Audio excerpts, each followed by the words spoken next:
आज की क्विज़ में हम स्टडी करने जा रहे हैं फिजिक्स क्लास 9 यूनिट नंबर 7 जो कि टेम्परेचर एंड डेंसिटी से रिलेटेड है। इसमें जो ये चूँकि इसमें डेंसिटी एक फुल टॉपिक अलग से आप लोगों को इस बुक में दिया हुआ है, तो इससे आप लोगों से बहुत सारे इंपॉर्टेंट और कॉन्सेप्ट क्वेश्चन पूछे जा सकते हैं। तो आप लोगों ने इस टॉपिक को अच्छे से अंडरस्टैंड करना और इससे रिलेटेड जो कॉन्सेप्ट हैं, कॉन्सेप्चुअल क्वेश्चन हैं, उनको बहुत अच्छे से तैयार करना है, ठीक है। क्योंकि आप लोगों को पता है कि जो फेडरल बोर्ड का जो पेट्रोल मार्क्स है उसमें जस्ट कॉन्सेप्ट बेस्ड क्वेश्चन आते हैं। तो पहले हम डेंसिटी का जनरल ओवरव्यू डिस्कस करते हैं। डेंसिटी की डेफिनेशन अगर हम देखें तो mass per unit volume of the substance, ठीक है कि एक हमने सब्सटेंस का किसी भी कंटेनर में एक मखसूस वॉल्यूम दिया हुआ है, ठीक है। अब हम देखते हैं कि उसका जो यूनिट वॉल्यूम मीन्स 1 ml या फिर हम कह सकते हैं 1 vm³ या 1 cm³, इसको हम यूनिट वॉल्यूम बोलते हैं। यूनिट वॉल्यूम में कितना मास प्रेजेंट है, ठीक है।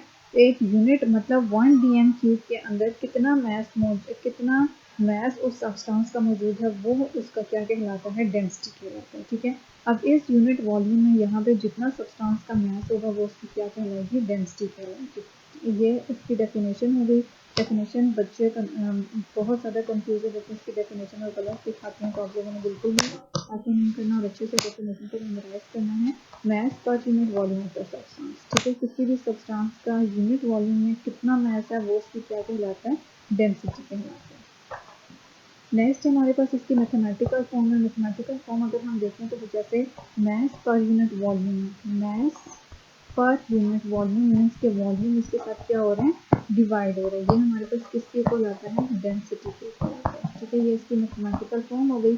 अब मैथमेटिकल फॉर्म में अगर हम सिंबल्स देखें तो डेंसिटी को हम रिप्रेजेंट करते हैं रो से। डेंसिटी को हम रो से रिप्रेजेंट करते हैं और रो इस तरह से हम पी लिखते हैं, उसको नीचे से थोड़ा सा टर्न कर देते हैं। इस तरह का पी होता है जिसको हम रो बोलते हैं और ये डेंसिटी का सिंबल है। इज इक्वल टू मास के लिए हम स्मॉल m यूज़ करते हैं, डिवाइडेड बाय वॉल्यूम के लिए v यूज़ करते हैं। तो जो इसकी मैथमेटिकल फॉर्म है वो क्या बनी है, rho is equal to m divided by v। अब इसके अगर हम यूनिट देखें तो यूनिट में यूनिट हमेशा हम फार्मूला से डिराइव करते हैं। मास की यूनिट क्या होते हैं, किलोग्राम, और वॉल्यूम की यूनिट क्या होती हैं, dm³, सही है। तो हमारा इसकी यूनिट क्या बने, किलोग्राम पर dm³। इसको हम ऐसे भी लिख सकते हैं और इसका दूसरा तरीका क्या है कि kg dm-3, हम इस तरह से भी इसे लिख सकते हैं, ठीक है। ये इसके ऐसे यूनिट हैं। अगर हम ये मीटर क्यूब में सॉरी dm³ है, kg पर dm³, और ये ग्राम पर cm³ है। मतलब अगर हम मास ग्राम में लेंगे तो वॉल्यूम हमें सेंटीमीटर में लेना होगा, और अगर हम मास kg में ले रहे हैं तो वॉल्यूम हमें dm में लेना होगा, ठीक है। ये मीटर नहीं है, सॉरी dm है।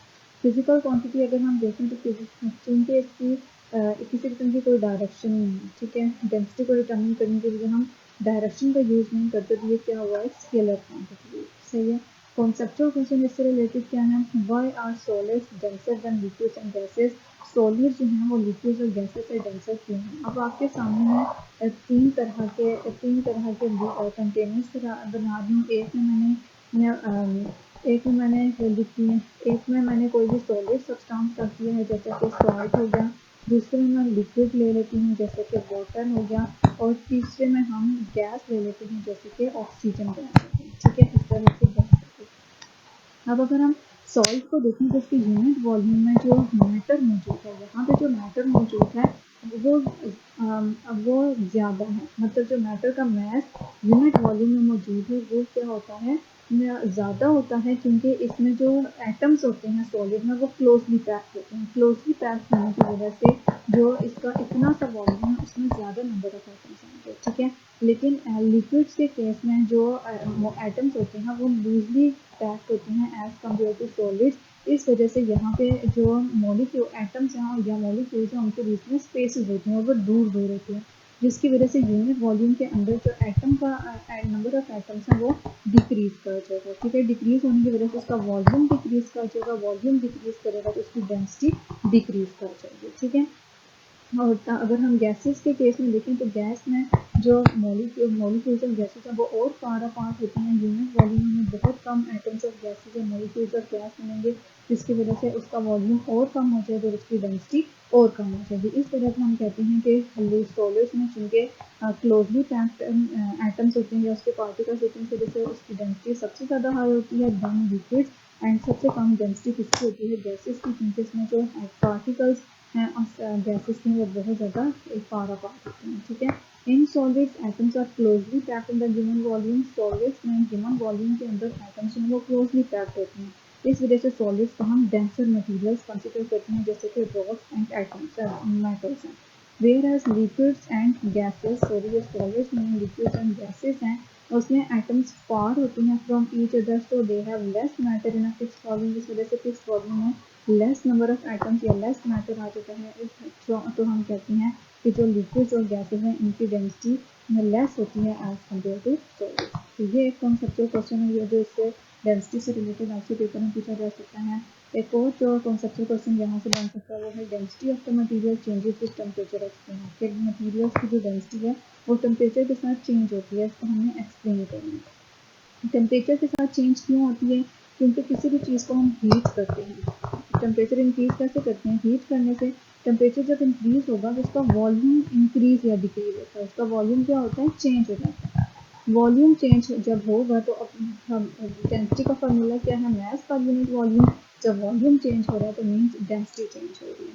तो density of the material changes with temperature because when we add और रिमूव हीट।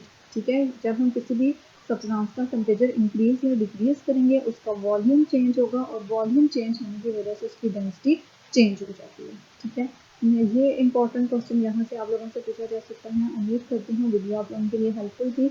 अगर हेल्पफुल थी तो please like share and subscribe जरूर कीजिएगा। दुआ में याद रखिएगा। अल्लाह हाफिज़।